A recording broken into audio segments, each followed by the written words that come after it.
Well, good afternoon, everyone. So, for reasons that I'm still trying to sort out myself, I wound up watching the VelociPastor this morning. From a couple of years ago, it's directed by Brendan Steere. There's there's actors in it and some shots.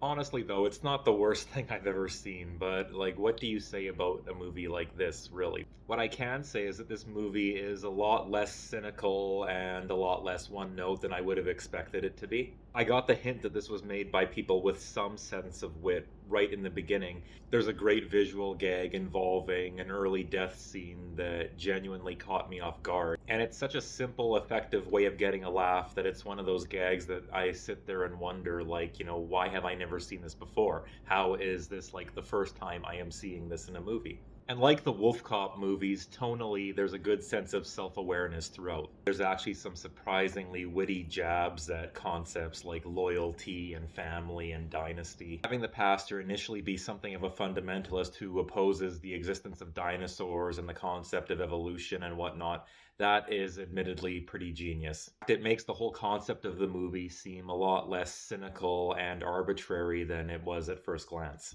Again, they don't get deep into it either, but they do touch on it. Elsewhere, you've got amputations and decapitations where it is painfully obvious that it's a dummy that's being used in place of the actor. I mean, they do not even attempt to hide that at all.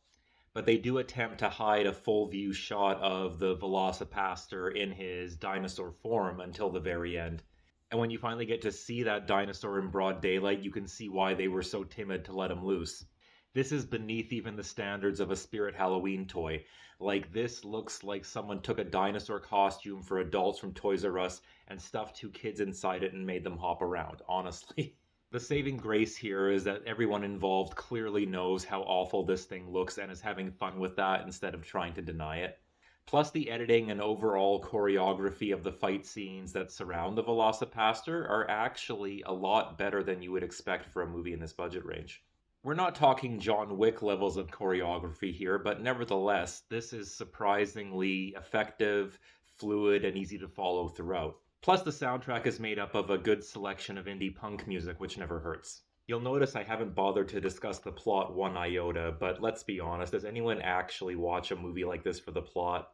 Plot is essentially an annoyance when you're making a movie like this or when you're watching it for that matter. Now, this is not some unsung masterpiece or anything like that. I mean, at an hour and 10 minutes, it still manages to feel like it lags in places. And you do still get a bit of the snark and cynicism that I have come to expect from low range trash movies like this that go straight to streaming. But this is still made with a lot more competence and wit and just good energy than you would normally expect from movies in this range. If you're combing through Tubi's horror section and you happen to see this one pop up, give it a go. It's not going to waste much of your time at all. With such a short runtime, by the time you've decided whether it's actually for you or not, it's probably almost over anyway. And with that, I think Sunday's sermon is concluded. I will be getting back to covering the Umberto Lenzi cannibal movies that I was initially planning to record on. I honestly don't know what happened. VelociPastor just popped up in the feed, and I had a moment of weakness and decided, hey, why not? Now I sort of have an idea why not, but nevertheless, I came away from it enjoying it a lot more than I expected to. And I honestly do think that's about all I've got. I'm amazed I even managed to talk about the movie this long, so thanks so much for watching. Look for more content real soon, and I will catch you all later.